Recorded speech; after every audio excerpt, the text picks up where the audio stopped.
Hello, Trent Lots. Okay, almost butchered your name there. Welcome to the stream.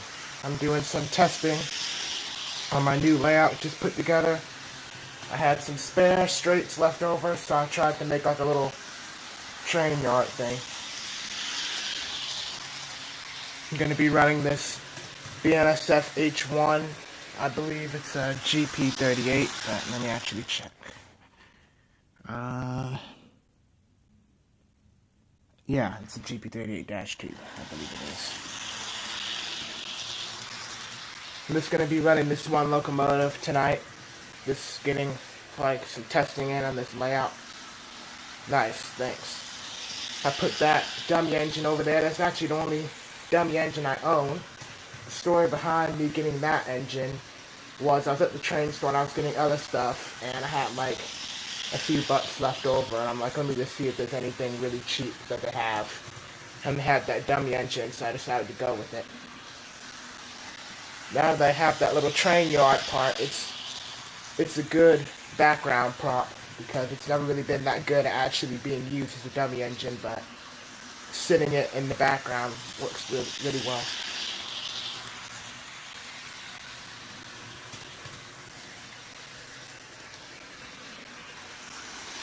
I'm going to try and do some reverse running. Here's my new controller, which I used to have one of these back in the day, but this is the controller I went with because I was looking online and I was trying to decide what controller I should go with. And I wanted to go with something I could trust. And I had one of these when I was little, so I'm like, I trust this. So that's what I went with. I only have one. Welcome to the stream. If you wonder why is that here in Mexico, there are economy problems. Oof. Hey, Joseph, welcome to the channel. I didn't expect to see you here, but we have this H1, which looks like the one that comes to Cahalis on the local every once in a while. I don't think it'll be there when I hopefully come to Cahalis this week because it runs late, but the cool thing about model trains is they always come on time.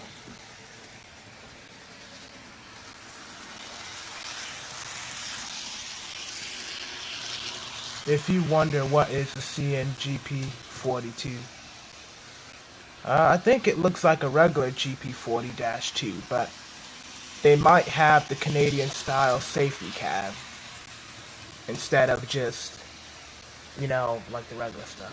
I'm actually gonna make Joseph a moderator because he's a really good, he knows a lot about trains. So let's see if I can give him a moderator here. Button. Whoops. There. Let's see what else. Do we have any questions? Hello, that's for sure. Yeah, you're really good at logging trains. I think I've learned a lot recently too. The only thing I don't know how to do is do the axle count. But I think if I spent some time using my scanner, I would be able to figure that out. Hello, Joshua. Welcome. And welcome wrestling as well. Okay, I'm going to stop the H1 when it gets to the yard. Okay, slow her down.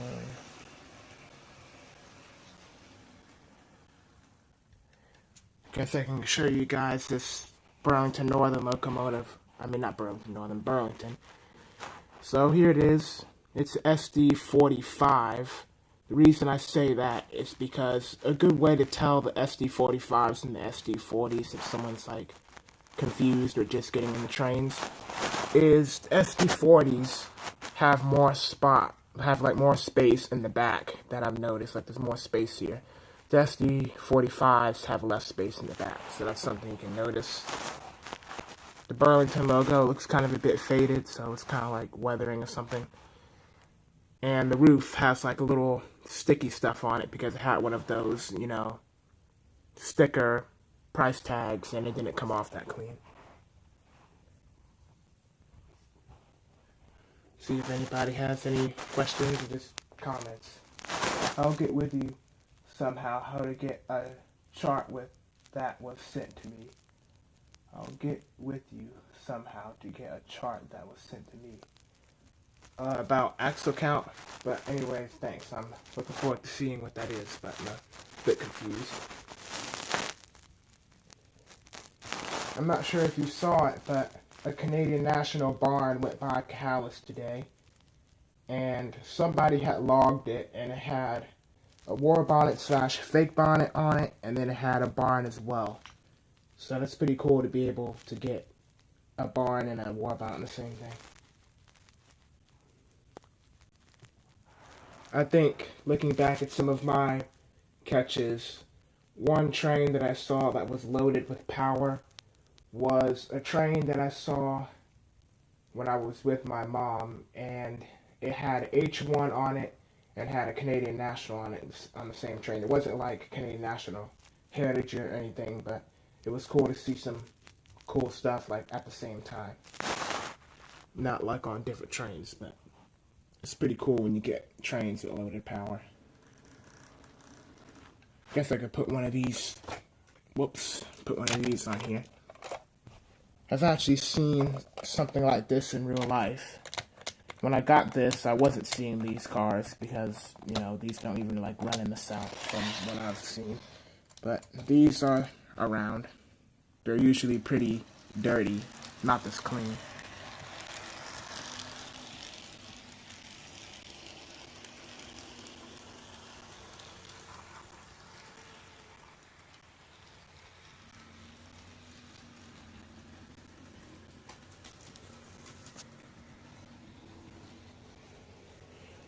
I have a BNSF, I was about to say GP39. I think it's a GP39 and not a GP38 like this one, but they look pretty similar because they're both H1s, but the other one I have is a more quality model, so the orange and the whole paint scheme kind of looks a bit better, but I would say this one's a pretty good runner right here. Let's see if we can get some really low speed.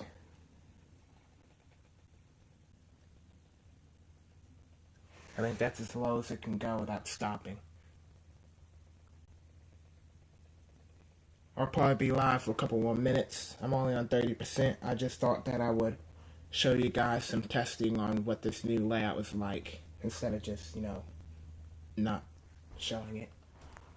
What's my name? Well, Joshua, Union Pacific fan of BNSF Productions. Wait, there's no fan. It's just Joshua, Union Pacific and BNSF Productions. Almost got it wrong the first time. Okay, I'll stop this locomotive right here. This is number 2094. It's cool how some model trains are actually based on like real locomotives, not just the type, but numbers and everything. Because it turns out this locomotive, I believe, was working in Seattle. I'm not sure if it's still there. It might be. It's just been repainted in the H3, so it might look completely different now. But it's a real locomotive. As for my other BNSF locomotive, it's not in Washington State. I forget where it was. It was somewhere pretty random. Wait for a few more comments, and then I'm going to wrap it up. It's a pretty short live stream, but just wanted to show you guys my little setup here.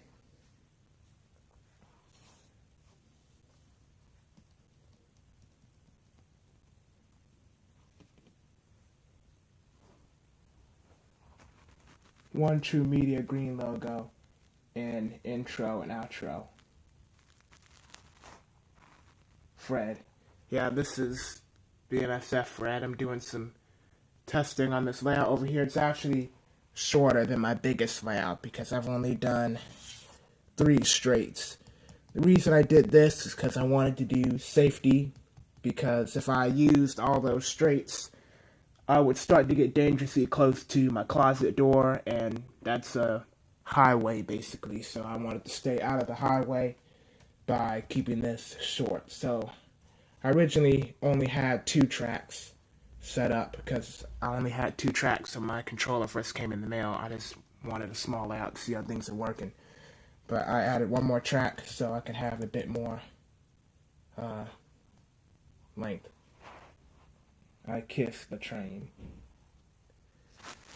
And then we have that Amtrak coach over there. It's kind of lonely because I don't really have like much Amtrak stuff. I haven't really had the opportunity to get much Amtrak stuff because Amtrak wasn't something that I would see in the train store that often. And when I would see it, it's like the modern, expensive stuff, so I never really went for it. You should try to get some switches and a bit more tracks. Yeah, I'll be willing to look into that. If I got the switch, then I'd actually be able to do like some yard work and stuff. Need to put your phone on the charger before you decide to come to Calais, LOL. Yeah, I think I'll just use my iPad, and then this is my PC right over there, which is what I use to log trains. I don't really have a problem if people ask, like, for that. I mean, if it gets silly, then I might ask for it to slow down, but I don't think that's much of a problem. But yeah, I used to try and log trains on my iPad, but I would always get beat to it because it takes like 10 years for me to log a train on my iPad, but my laptop, I can just go pew pew and put in all the information.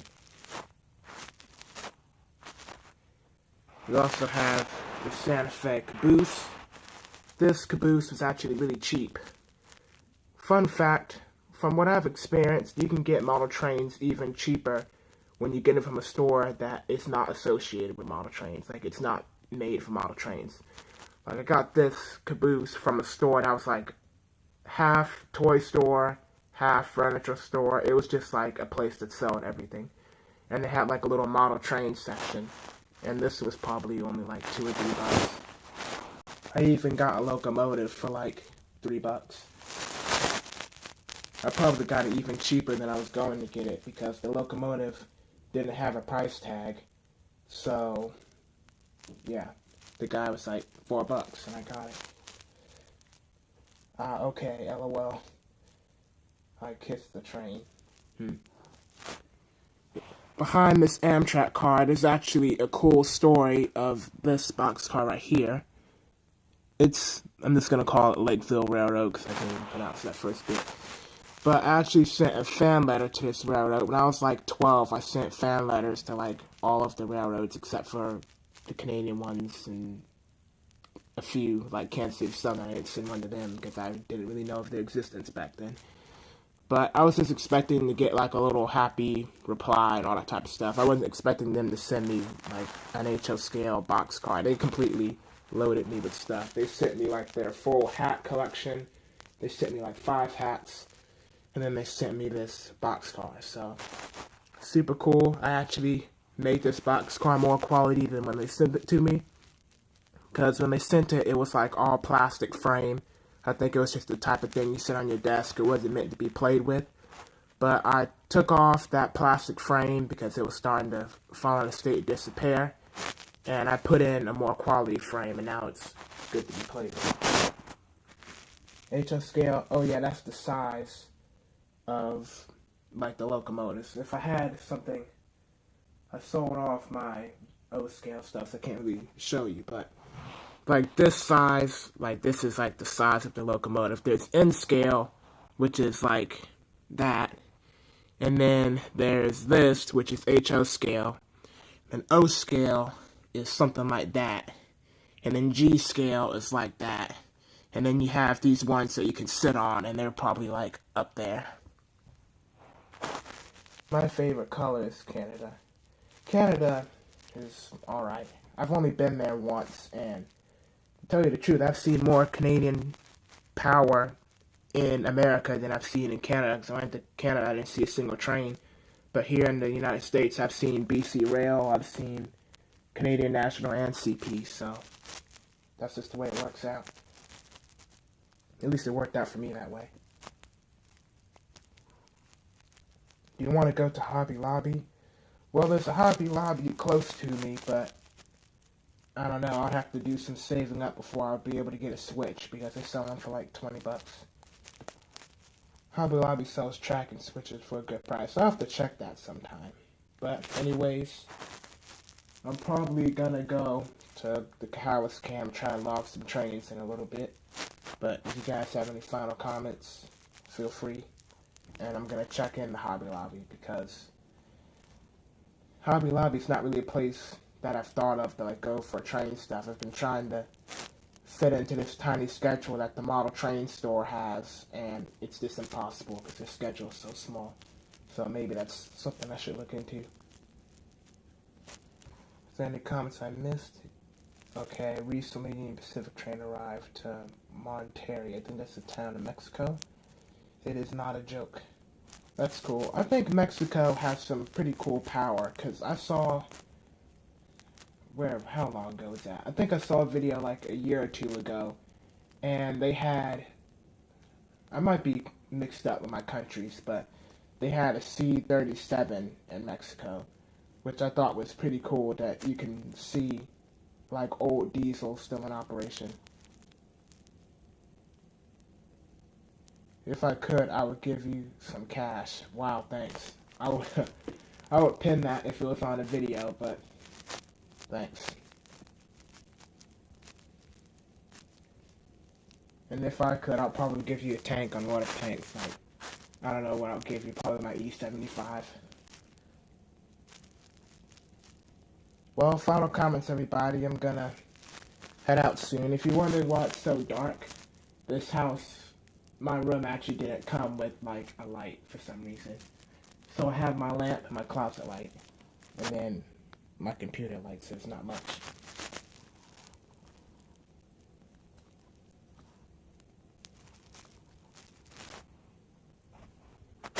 Let me put this hopper back into the rail yard section. Let me push the SD45 forward. Put that there. Wait a minute, did I actually, okay, I did. I actually brought my other BNSF locomotive in here. So before I head out, might as well run this one too. It is, I think, let me put it in the light. I can't tell, but I'm pretty sure this is a GP39. Okay, put that over there.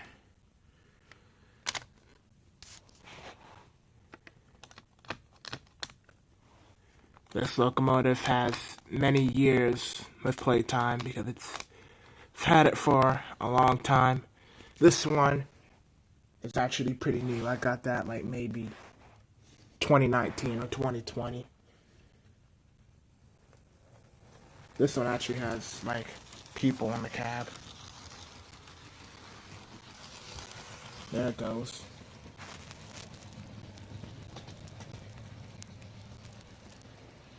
Man, you really like to pull that ant joke, don't you?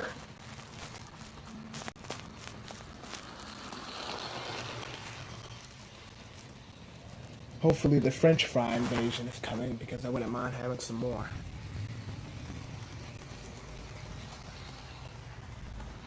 So I only have 2 BNSF locomotives at the moment, and they're both H1s, so that's cool. Whoops, my phone is on 15% and I just got the battery low. So, final comments, everybody, and then I'm gonna go head out. So let me stop this. Uh-oh, I accidentally sped him up. Okay. Back up. There. Okay, final comments before my phone dies.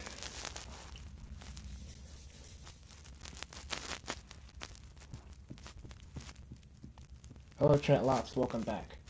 Also, before I head out, consider checking out some of my other videos. I plan to go rail fanning again Friday, and I've posted quite often. I posted my Cahalis special recently, so those are all the trains that I've seen there.